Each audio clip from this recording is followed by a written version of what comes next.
This is a turkey. This is a Toby. Thanksgiving. Let's go.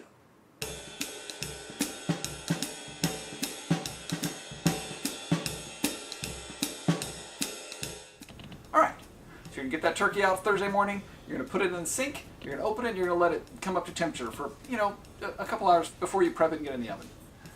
Now this is fresh turkey. It's gonna be great to go on Thursday morning.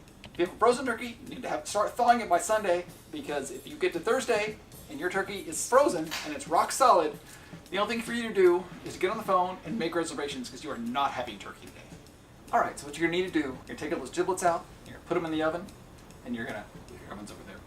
You're gonna put them in the oven, and you're gonna roast them for your stock. And then you're gonna prep the roasting pan with vegetables, white wine, and chicken stock. And then you're gonna make herb butter, and you're gonna smear all over that turkey.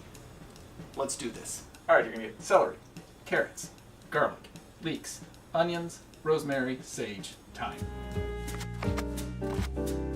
Okay, chop and wash your leeks, very important. They're very dirty, so make sure they get a good soak in the sink. You're gonna put those in the stock later. All right, pull the giblets and neck and the tail out of the oven, because they're all crispy and delicious, and put it on the counter and set them aside for stock. Chop your celery, get it in the pan. Chop your carrots, get them in the pan. Onions too, same deal.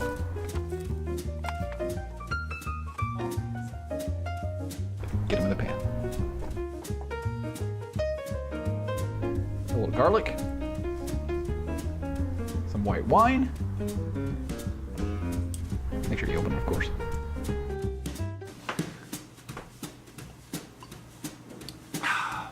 It's good, it's good. Pour all that in there. Get your chicken stock. Do the same. Okay, time to make your butter, either mini prep or whatever you've got. Plug it in, of course. Butter up to room temperature. Put it in. And make sure it all kind of goes in. All your herbs, which are chopped and washed.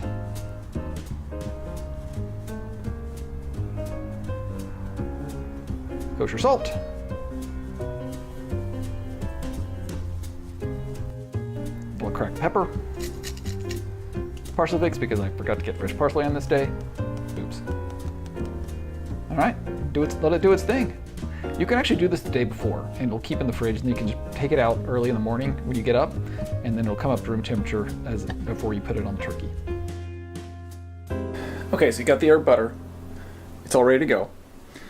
And just to remind you, this is why you wash your herbs. Look at this. I'm trying to get it in light where you can see it. See all that dirt that came off in there? That's stuff you'd be eating if you didn't wash them. Okay, turkey time. So we're gonna fill that cavity with all this good stuff to build some flavor. So we're gonna salt the inside.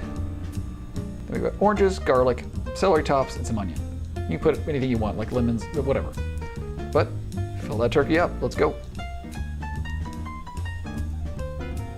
And get most of it in there. Then fold the wings back so it'll sit in the roasting pan. You don't really have to do this, but I like to.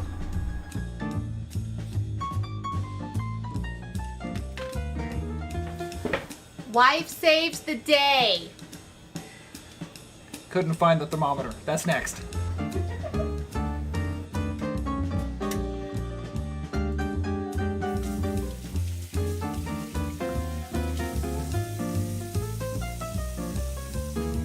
All right, we're ready to put the turkey in. First thing you want to do when you have a turkey, these little red pop-up things are supposed to tell you when it's done. No, when it's done, that's overcooked. That pops up at 185 degrees. And that is overcooked turkey, and that's dry. And that's what you don't like. So, get your pliers, pull that sucker out, throw it away, never use it again. So now that that's done, you want to get a digital meat thermometer, if you can. Instead of, most things will tell you to put it here, but I watched Alton Brown on Thanksgiving Live do one for the breast, and you put it like this way into the breast. Because that way, you don't overcook the breast, and then while the turkey is resting, the legs cook. And so it's a good system. You set the thermometer to 155 degrees so that when you take the turkey out of the oven, it has time to come up to temperature. and you'll have perfect turkey. So, what you do, pop it in, and you'll feel it hit the bone, and then you pull it up. Just about 1 inch. And there you go. So now we're going to put it into the roasting pan.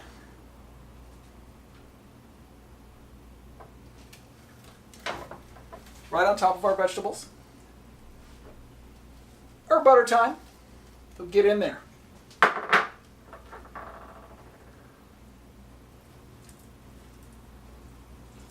Our butter on the turkey. Get the wings. Try not to get it on the stove like I just did. Down the front. And basically when you start cooking, it's going to melt and baste the whole turkey in the herbs and salt and pepper, and it's just get a good crispy skin. All right. I think I'm done, but no, I have more. Okay, yeah. Get in there. And you can put it under the skin if you want. I don't, because I've had good success just having it on the outside. Kind of like the way it cooks up.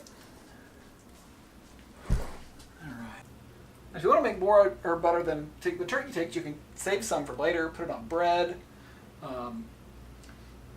Probably just eat it. I mean, I would. Okay. I think we're ready to go in. I'm going to wipe it down a little bit and myself.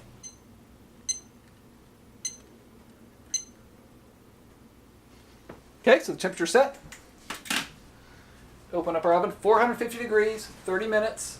And after 30 minutes, you turn it down to 350.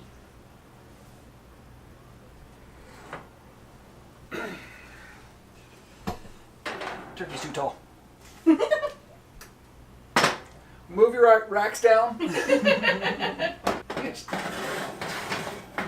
sure I did it like that last time. Trying this again.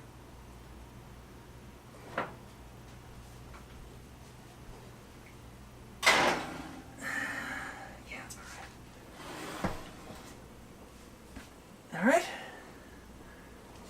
The oven. There we go. We're going to make the stock. So we're going to throw in that's the neck and the jiggles and the tail, which I roasted off, and that's some carrot and celery I threw in there. So that's all going in.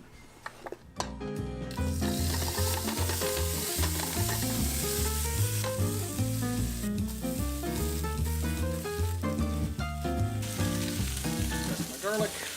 What else we got here? Oh, bay leaf. I will put water in eventually.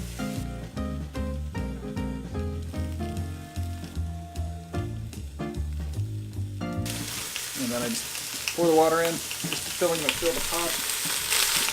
I got stock with some salt. Almost forgot to put the herbs in, so oops. Grab all of them.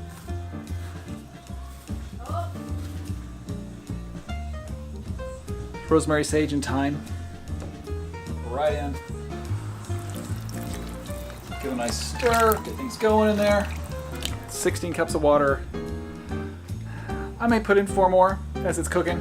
So I like a lot of turkey stock just in case, because I like to make gravy and other things. So grab the leeks, but not really. There they are. You can drain them out, throw them in the stock.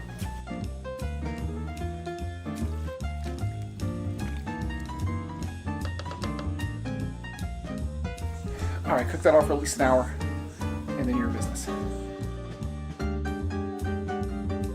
Okay, my timer has hit 155 degrees. I have taken a nap because I was traveling about 18 hours yesterday, and I'm having the latte I just made. So let's get the turkey out. All right.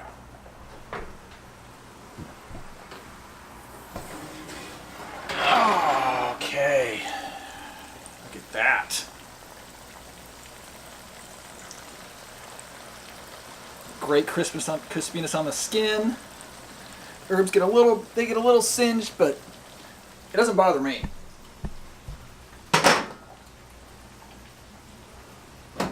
Oven, turn it off. So there's a lot of ways you can cook a turkey. I use this recipe You can use a whole bunch of different ones. The big thing is to not overcook it, and that's why I use a digital thermometer.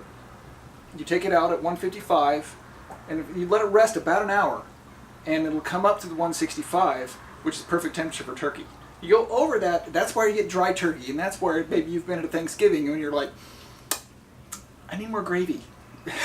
So, anyway, I'm going to rest this turkey for a good hour, more like an hour and a half, and it's going to be delicious.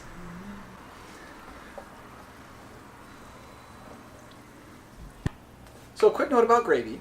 I like to make it with a roux because it thickens better. It's 1 tablespoon of fat per 1 tablespoon of flour. I just use AP flour. But I have a sister-in-law who is gluten-free. So I use gluten-free flour. I use the same measurements. When you blender it down, it does get, sometimes it's a little lumpy. You may have to strain out a few lumps, but then you can thicken at the end with a little bit of cornstarch, and it turns out really good. And usually I use butter for my roux, but today I rented out a little turkey fat. So I'm going to use this. And I'm really excited. See the gluten-free flour there? It cooks very fast, so you have to be careful. That's good down, but you want to use two different whisks. You know, this one's for the gluten-free, and this one is for the regular flour. I'm going to use this turkey stock. We're going to strain it out. We're going to put it in. Okay, so the gluten-free gravy, you can see it's a little bit lumpy, but just pour it in just warm stock. That's why you may have to strain. But it looks pretty good. Now for this one,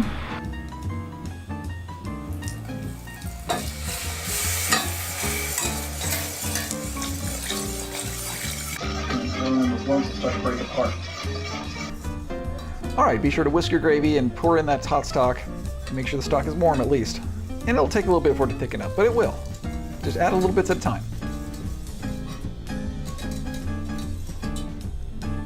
Same thing with the gluten-free gravy.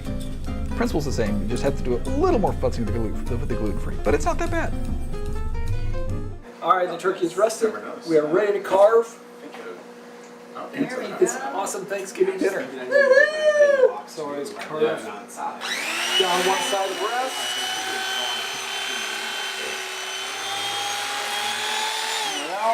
Upside down. There we go, just a little bit.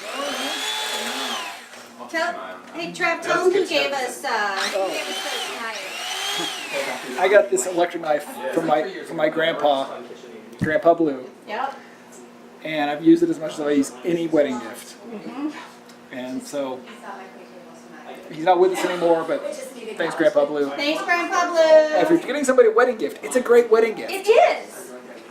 All right. Oh, wow. Okay. What was the final count on the poundage? I think we got a 21.5 pounds. Nice. Pre-cooked. I mean, before it was cooked. Sure. Pre-cooking. Yeah.